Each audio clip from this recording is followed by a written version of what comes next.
Good morning, and welcome to this virtual global forum convened by the Principles for Responsible Education Management, which is an initiative of the United Nations Global Compact. My name is Madel Kanga. I am the founder of the Jumpstart Group, which is a network of organizations that seek to harness Africa's demographic dividend, most notable of which is Jumpstart Academy Africa, and I am a United Nations Young Leader for the Sustainable Development Goals. I will be your moderator for today's session, which is called Students as Activists, Do We Really Hear the Student's Voice? In this session, we will discuss how management education develops critical thinking and systems among students in identifying problems and addressing practical solutions to global challenges. I am so pleased to have an esteemed panel to discuss this issue. So I would like to start by introducing our esteemed speakers. First off, we have Andre Spicer, who is the head of Faculty of Management and Professor of Organizational Behavior at University of London from the United Kingdom. Andre, welcome. Can you kindly introduce yourself to our virtual participants and share one or two high-level reflections on the main theme of the session? So as said, I'm a professor of organizational behavior, but also the head of a large faculty group in the Bayes Business School, we're now called, which is part of the University of London. There's kind of two things I'd like to reflect on based on my own kind of experience teaching over the last few years. The first one is a few years ago, a number of students came to us and sort of said, well, the world is changing very rapidly around us, and what we seem to need, the skills we seem to need, aren't the ones which we're being taught. In particular, there's skills around critical thinking, which seem to be completely absent from many of the kind of business school curriculum which we get. So we went away and looked at what we're actually offering, and all of the kind of typical things you'll find in a business school didn't really address that. So we redesigned a first terms course for undergraduate students around critical thinking. Now, all of the students who take it not only get these kind of critical thinking skills, which is kind of very basic critical thinking issues, which can be applied to both business problems, but also worldwide problems, kind of development problems.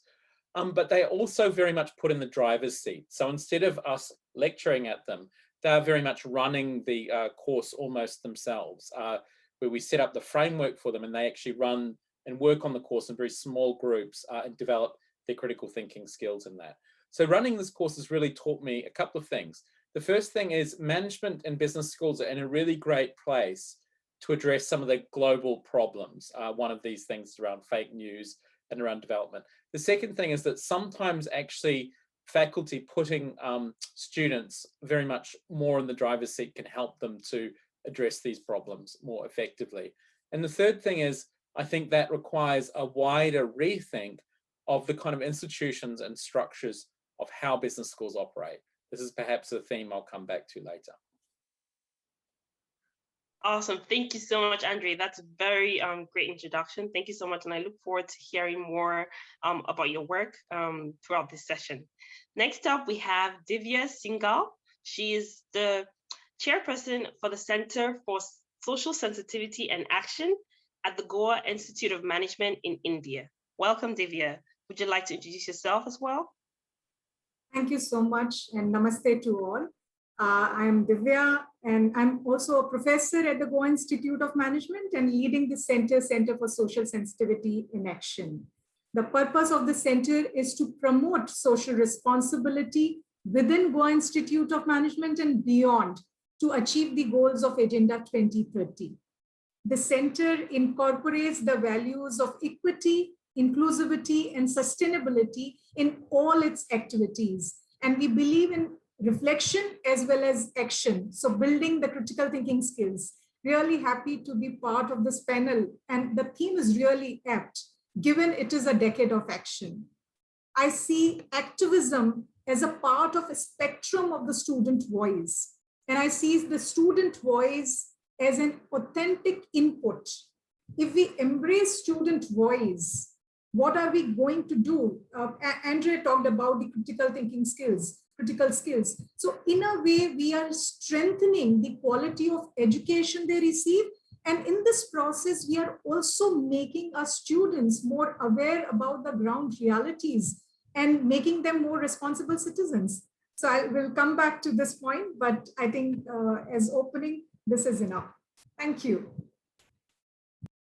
Awesome. Thank you, Divya. That was awesome. Thank you so much. And I do note the theme, the common thread in both you and Andre's opening sessions about critical thinking.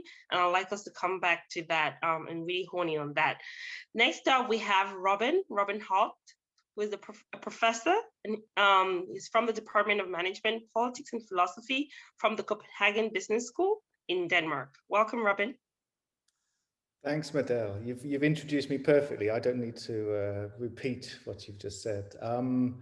I think just a couple of things. I mean, the first would be, for me, working in a business school, it's a perfidious space very often. It's regarded very much as the space in which the source of a lot of global ills has been kind of nurtured like a petri dish almost. We think of these papers on the MBAs who have gone out to corral finance and subdue the planet with their greed and the like. And yet I think there's a lot in business schools that can be done, which is incredibly positive and generative.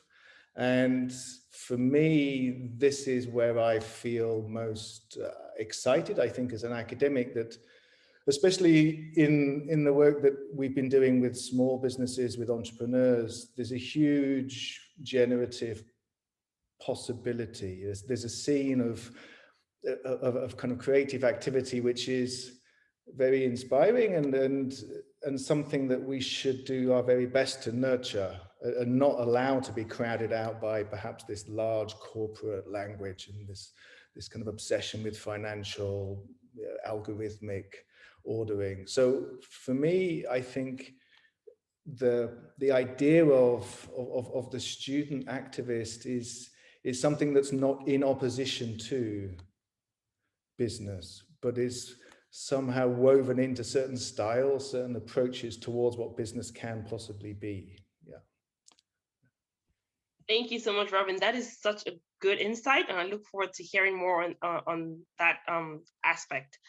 And next up, we have Judy Samwilson. She's the founder and executive director at the Aspen Institute Business and Society program, and the vice president at the Aspen Institute from Canada. My name is Judy Samwilson, and I'm the executive director of the Business and Society program, which is part of the Aspen Institute. And I think this is a remarkably interesting time to be engaging in this conversation about, the role of business schools in preparing the students for the workplace that they're going to be entering, and what we're learning from this moment. Thank you, Judy, for that great introduction. So now we're going to move on to the next piece, which is the core of today's session. And we get to learn from each of our speakers about very core crucial topics too in the area of students as activists. So my first question goes to Divya. And my question for you, Divya, is how can we improve educational systems to give students more agency? Thank you for that question. And first of all, I think we need to understand that student agency is much more than student autonomy. It is much more than student voice and student choice. It's about taking ownership. It implies having the ability and will to influence one's own life and also the world around them. Now, when we are talking about the agency, it's very important that we need to definitely make some changes in our educational system. And the most important aspect is if our educational system can create a culture where learning how to learn become the thrust. Students can take charge of their own learning. They can be self-directed. I think that's something which is really important. And especially, when it comes to the education, management education, we need to think beyond these functional silos. We need to have an educational system which is not based on rote learning, not based on mere theoretical knowledge. We need more and more experiential learning engagements, opportunities. so that, students can use their critical thinking skills, use systems thinking approach. We need more simulation-based courses so that they can take decisions. We need more collaborative, participative action research. And I must tell you, when we put these students into the participative action research, they actually see themselves as a social actor.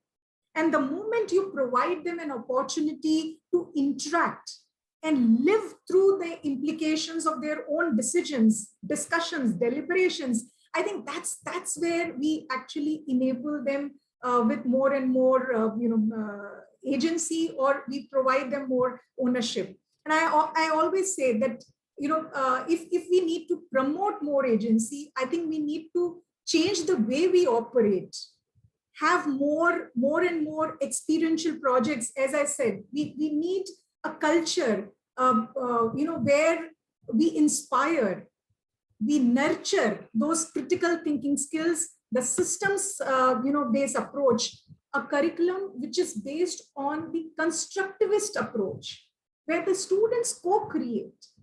They go out and see the grand challenges. They work in the real, life challenges. That's where we will be able to promote or motivate them to use their agency, have the agency. So in a nutshell, we need rigor, we need relevance, we need purpose in our educational system, and we need systems that create, inspire, and nurture critical thinking skills. Awesome. Thank you so much, Divya. Thank you. I really love a lot of what you said, and two things stood out to me about experiential learning and critical thinking skills. And I really identify with that because my organization, Jumpstart Academy Africa, really believes in that, in critical thinking, and that's what we try to teach young people across Africa. So my next question is for Andre. The question I have for you is, how can teachers learn from students? And in answering that question, if you could please give an example of how in learning from students, teachers could incorporate experiential learning and how that would look like, in practice. Sure. So this was a kind of an interesting question to reverse the tables and think about how teachers learn from students.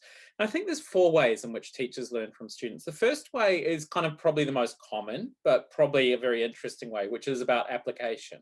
So what happens is a teacher puts forward a theory, which is well known, and then the student kind of comes up with some unusual, unexpected, and sometimes surprising application of that theory.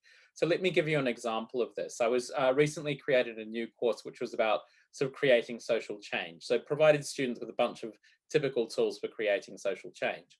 And one tool for creating social change, we were talking about the idea of markets for lemons, which is a fairly well-established idea in economics, which is essentially when you have a market, on one side you have sellers who have a lot of knowledge about a product, and then the other side you have buyers who have very little knowledge about a product. I discussed some examples of it, and many students said, well, this is like the media industry today, where you have people who collect the media, they know a lot about what's going on. The people who consume the media often have very little idea, and then they could use that to begin to kind of challenge how media is used. So that's the first one, application. The second thing is students often come forward with fundamentally new ideas or ask questions which can inspire new ideas in teaching. So I'll give you a second example of this. A colleague of mine some years ago was researching and teaching a course on entrepreneurship. And one of the students came up to him afterwards and said, is there a genetic basis to entrepreneurship? And it sounds like a bizarre and weird question. And he thought, oh, this is just a nonsense question that's been dealt with many years ago. And he went away and actually looked through the literature, and he discovered there's actually very little work done on that. So he then set up a whole new research program looking at using pair-matched twin studies over time to see whether there was any genetic basis or not. He found that there was a very small genetic basis, he argued, but this has been questioned. So what was interesting here is it led to a fundamentally new area of research, which was this bringing biology together with studies of entrepreneurship. The third thing, and I think perhaps the most interesting thing, is introducing new processes of education. So not so much the content, but how the educational pedagogy works. And I think one example of this we saw during the 1960s, where essentially what happened then is that you had a typical kind of monological way of teaching, as particularly in European universities. The lecturer would stand up there in their tweed suit, etc., and then they would speak, and students would listen, and then they would go home. And this was fundamentally challenged in many institutions throughout the world, to say, well, students actually have a lot of knowledge and we need a more dialogical structure.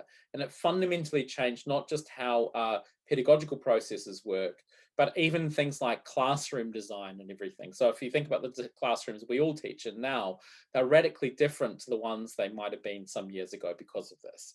And that was about process. And the final big change, I think, which students can lead to, can drive, is changes in the actual institution of higher education, the university or the institute. Now, one example of this, I've recently been spending some time working with architects in a school called the Architecture Association in London. It's one of the world's leading architecture schools.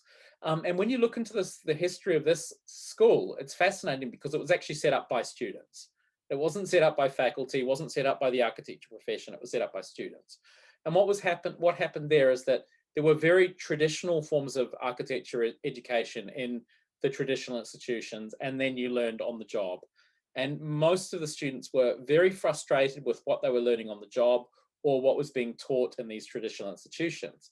So they kind of clubbed together and formed this new institution called the Architecture Association. And that provided kind of a new way of teaching architecture, which has then fundamentally shaped really the history of modern British architecture. So most of the great practitioners of architecture in Britain and across the world indeed have been trained at this school. So basically the message here is that it's not just the kind of application, fundamental ideas or process. Students can actually create new institutions of education. And I think that's where these kind of innovations might come from. Awesome. Thank you so much. I really love what you said. And what stood out to me the most was, processes. I think, sometimes it's not really about the content, but more about the processes and around that. So thanks for sharing. That was really, really important, useful. And so the next question, I think, ties in well to the next question, which is asking how, a question that's asking about the how, and that goes to Judy. And that question is, how do we enable students to become change makers? So if you can just share some insights on how do we actually, how do we go about enabling these students to become change makers? I think this generation of students who are leaving business education and entering the workforce are doing it at what is probably a historical moment in time. Students engaged in this next phase, to some degree, are going to be reinventing the workplace to begin with.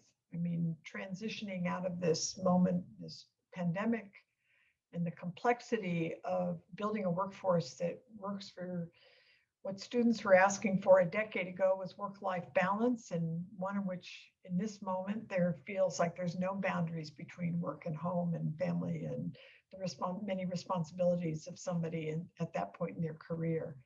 And so I think in some respects, the students are going to be communicating what that means and are going to be identifying what's required. The second piece, and identifying what's required for them to be effective as in the workplace, including both knowledge workers and people working in professional service firms that are guiding corporations and those who are working inside the private sector and beyond. I think it's also, okay, so we'll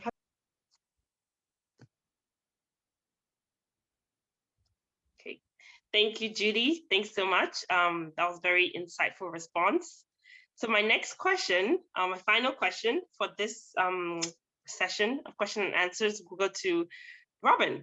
And my question is, are our systems today enabling activism? And if no, how can we ensure that they enable activism? I think it's an interesting question, this one, because it's perhaps predicated on the desirability of activism, which I think is something that we should be at least critical of, or employ critical thinking to investigate, rather than fall in with its apparently kind of necessary momentum. So to the extent that we want an active student body, which is engaged with the prevailing and necessary questions that all of us are encountering, then I think there's certainly within business schools a lot of work to be done to take us out of what I would see anyway as an incredibly instrumental way of encouraging students to think of themselves as units or would-be units to be placed into positions once they leave education to become part of a fully functioning systemic order. And I think a lot of what the business school is geared towards is the preparation of people in this rather vocational, instrumental setting. And that to me is a form of activity that we should be seriously questioning. And that education, if it means anything, is almost the opposite of that readiness or preparedness to belong to an already existing system. So if we're going to think about activism as the capacity to question or to reach beyond what is apparent, then we should be thinking outside of instrumentality. We should be thinking beyond vocational education. We should be thinking beyond relevant education. We should be thinking beyond what the practical demands of business are. And in fact, we should be allowing students the space and the time to pause and to think seriously about what it is they're being prepared for. And that in those moments of reflection, and I think we shouldn't underestimate that in one's life, if one's lucky enough to experience higher education, I guess we're limiting our conversation to that period of 3 or 4 years, or perhaps 6, depending on if you do a master's or not. Yeah, this is a pretty unique period in people's lives. And once you leave, you are just in the belly of the machine very often. And so I think it's super important that we allow the students, once they're in the system of higher education, to think actively. And that's the kind of activism that interests me. And that would then be to place themselves continually in positions of some distance from the requirements of the world out there. And there's a thinker, Hannah Arendt, for whom this was of vital importance, that we were able to think about activism as what she called performing action. And she defined action in very limited terms. To act is to thoughtfully and critically consider what is possible, and to continually do that, and to resist falling into chains of reasoning which reach towards some known end or which deliver upon some specific set of interests.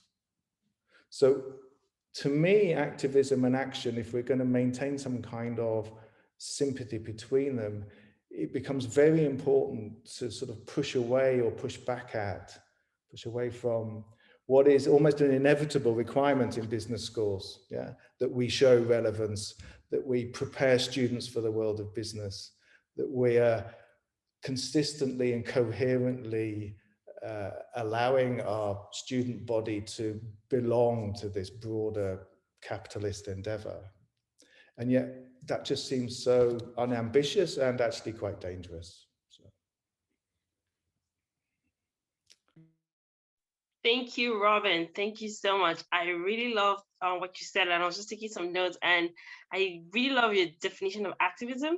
You defined it as a capacity to question what is apparent, and I think that's really important. And I think that kind of touched on a point that, you know, both Divya and Andre have mentioned, which is all about critical thinking. I think they're all linked.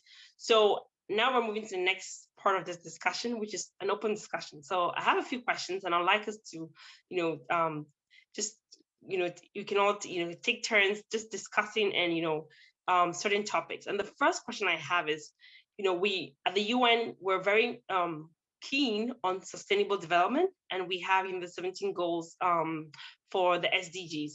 and which we're really hoping that we can achieve. So what is the link between student activism in the context of Robin's definition as the capacity to question what is apparent? So how does that enable sustainable development? So thinking of Robin's definition of activism, how is it linked to sustainable development, and how does it enable sustainable development?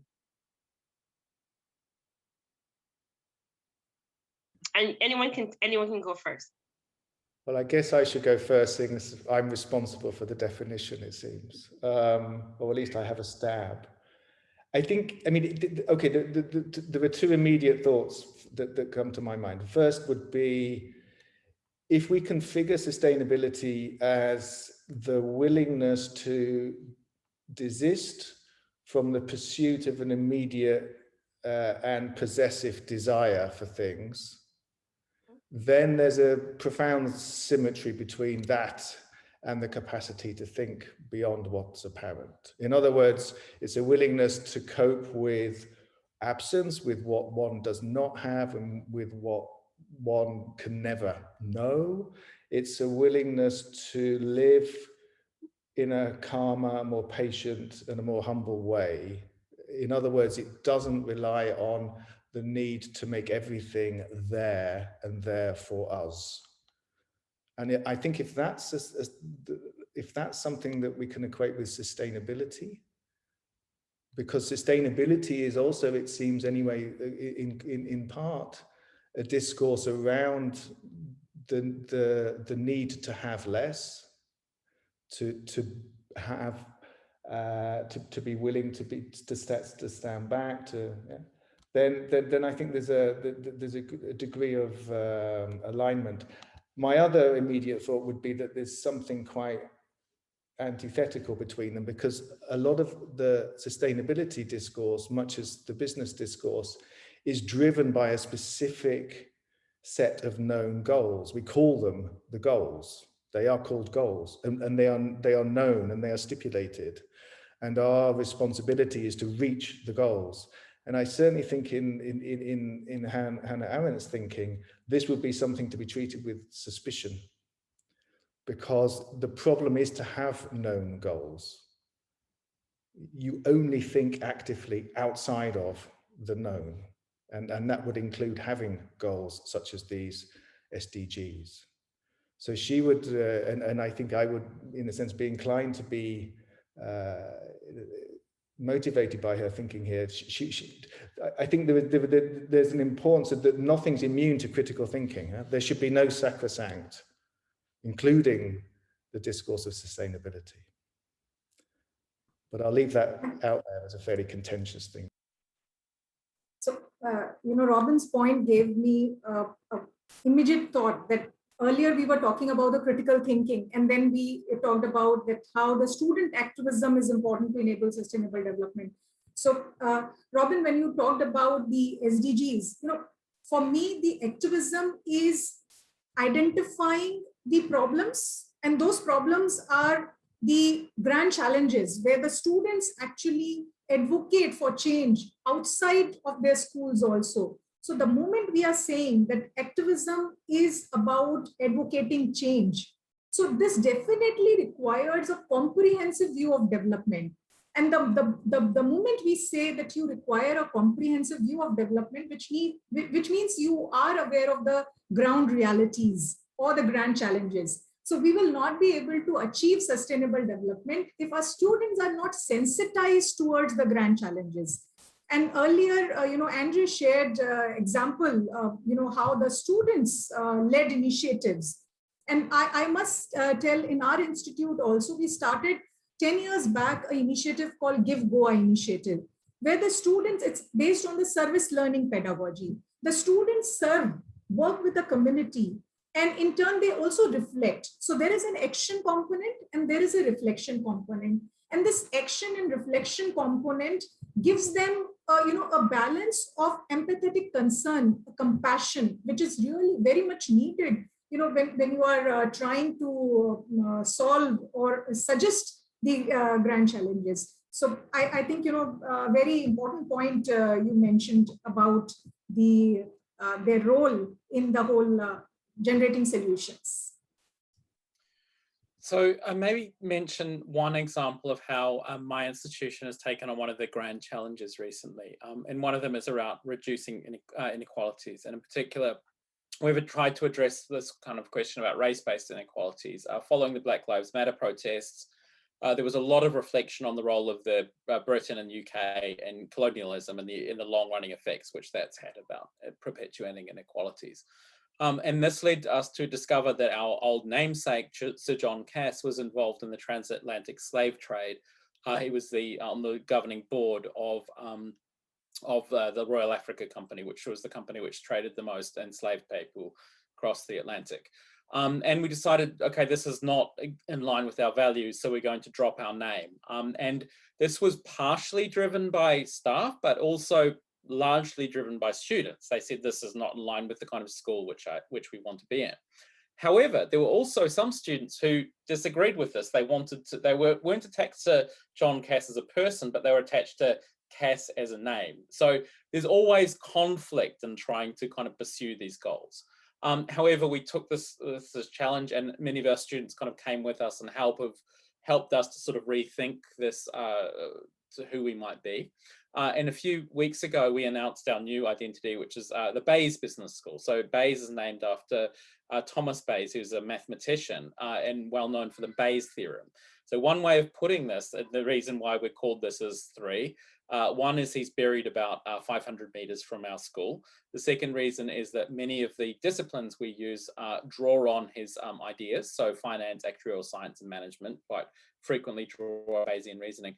And the third thing, and probably most important, is the basic Bayesian idea of rationally updating your assumptions based on sort of weight of recent evidence is, I think, something which many people in the school and students would sign up to. This idea of revisiting your assumptions, questioning your prior assumptions, and that's something which I think we strive very hard to kind of build into students. So what's interesting about this whole story here is how pursuit of one of these goals came out of activism, worked partially through a kind of students and staff, was contentious, but has led us to kind of fundamentally change not just the name of the school, but the kind of education which we give. That's a really great example. And I believe it also shows, firstly, it shows, like you said, sometimes, students as activists doesn't mean they will all agree or be all on the same page. That's very useful and very important to highlight. And the second thing is, it actually struck me how sometimes the goals are interlinked, because you're empowering the students to be activists, which is goal 4 of quality education, and then you're touching another issue, which is inequality. So I think that's very important to see how these sometimes can play out in practice. So that's a really great example, and which leads me to my next question. You mentioned earlier, Andrew, when you spoke about processes, the changes. That's one way where teachers can learn from students, and sometimes that leads to processes changes. So now my question is, we have so many people watching this. We have students, we have teachers, we have educators, we have stakeholders in government, in civil society, and they're watching this, and they maybe looking to maybe do better, in their schools, in their universities. They're looking to learn, okay, how can I, make my students enable my students to be activists? How can I ensure that my students are learning critical thinking skills, so that they're equipped, so that they can contribute to sustainable development? So for someone who's watching and wants to know how, what are the 1-2 key takeaways you want them to have from this session? And anyone can go first. So maybe if I go first, I'll just, at the top of this talk session, I mentioned a critical thinking course which we'd developed, which was in response to both student needs and what was going on around the world with us. And there's 2 components to this. I think one is kind of using very fundamental kind of tools from philosophy in a business school, which is basic logic and reasoning, and putting that into the case of business problems. So I think there's a first step there. The second aspect, I think, which is really important, which we use, is actually to use this a technique called problem-based learning. So instead of kind of the professor gives the lecture and then the student applies, which is the normal logic of teaching, we reverse, where we give students a series of problems, then they have to go and search out the tools, and we provide them some of the tools, and then they kind of figure out the solution, and they kind of run the process themselves. So what this teaches them is not just the kind of critical, the kind of basic logic, let's say, and how to apply it, but also the process of solving problems, and it provides them with the kind of techniques and tools of solving problems, but also puts them, by putting them in the driver's seat, it gives them a higher degree of responsibility, that they're actually in charge of the classroom, of the learning process in some ways, and it builds bonds between them, which I think then last outside of the classroom, and then make them begin to realize, hey, this is actually something which we can do. And the interesting thing is, this model which we've developed has begun to be picked up by other institutions around the world. So Hong Kong University of Technology has recently decided to redesign their entire undergraduate program offering around these ideas of critical thinking and using some problem-based learning. So I think it's that would be my one tip, is, well, these two tips is content around kind of basic philosophical tools, and the second thing is this use of kind of a different types of pedagogy. Awesome, great, thank you so much, Andre, and I'll definitely be checking out those tools as well. Thank you. Shall I go? I mean, just to give us something very concrete, we have an entrepreneurship course we've been running with the design school in Copenhagen, and what we've done there is to encourage ourselves, all of us, to think of the firm or the venture or the new business as an ethical and an aesthetic object as much as a commercial one. And one of the ways we've done that is to get them to think through, this is the students, to get them to think through the idea of this, of the business having a single image attached to it. So if you can condense a business to a single image, what would that be? And because these are master's students, many of them have their own proto businesses, or we asked them to imagine what it would be like if they were running a business, how would it? And we've had some amazing responses to this. For example, someone thought a shiny purple runner bean seed was an amazing image for a business. Just a small little seed, huh? And then you say, okay, so why is that? Well, because it's mannered, it's not arrogant, it's not big, it's got a curvaceous unity to it. It's not regular, but it's got a solidity. It's beautiful, yeah. It's kind of timeless, and so it's a very provocative way of getting all of us to think hard about what should and could a good business look like. And and all sorts of things come up. A pony trotting across a field was another. A herd of elephants wandering across the savannah was another. So, and you can just go anywhere with this, huh? But what tends to happen in the discussions afterwards is you kind of fall back into some quite common, generic, and typically non-commercial reasons for why businesses matter, and why we should really think carefully about how they look, how they feel, as aesthetic and ethical things, as from the Greek ethics, from the Greek ethos, meaning character. What kind of character do they have? Okay. Yes, so what I want to say is, like Andre and Robin talked about their own experiences in GIM, we believe in creating sustainability mindset. And of course, we also believe in the flipped classroom approach, where inquiry-based curriculum, also not extracurricular or co-curricular activities. I see the student clubs are thriving, and student-led conferences, student-led initiatives are actually giving them an opportunity to take decisions, to live through their decisions. So I think, as business school, we need to promote more and more such activities. and of course use a constructivist based approach. Just to give you an example, in our institute, we have a rigorous curriculum, but other than that, we also promote students. We have an in-house band. We have a choir. The students, create songs. The students do a lot of skits. So these art and humanities also we are trying to integrate. And one of the important aspect today is we say business schools are creating robots. That's many scholars have written that they are very good in transmitting the hard skills. But where we are lacking is in the empathy and compassion. So I really want to come back that as business school, I think it's really important if we are talking about sustainable development, if we are talking about fulfilling Agenda 2030, we need to create an environment which allows people to be more and more, develop empathetic concern, a compassion for others. And of course, all other skills can be learned when needed. So that's what I think. Inquiry-based, flipped approach, where the students live through their own actions, reflect back, and of course, have ample opportunity where you exemplify. So institute, the educators, the faculty also need to, set an example.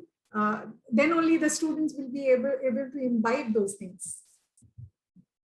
Awesome. Thank you, Divya. This is so great. I wish we had more time. I really love what you said about inquiry-based flipped classroom. And I'm just nodding my head because that's all of those are things that we try to incorporate at Jumpstart Academy Africa, because we found that that's what works and that's what students we connect with, student-run clubs, student-run activities. So those, I believe that's really, really important. And I also really love what you said about soft skills, because when we talk about the future of work, for example, we know machines, everything is becoming automated, but robots and machines cannot take what they cannot replicate is soft skills. So that's something that I really think is very important, and such important to end on that note, to just remind everyone that, as we're thinking of making students activists, when we're thinking of hearing the student voice, these are really practical steps that you can put in place, inquiry-based, flipped classrooms, ensuring that students have those soft skills that machines will never be able to replicate. And I think that's very important. And it actually really sums up, really well, and actually takes us to a really nice close.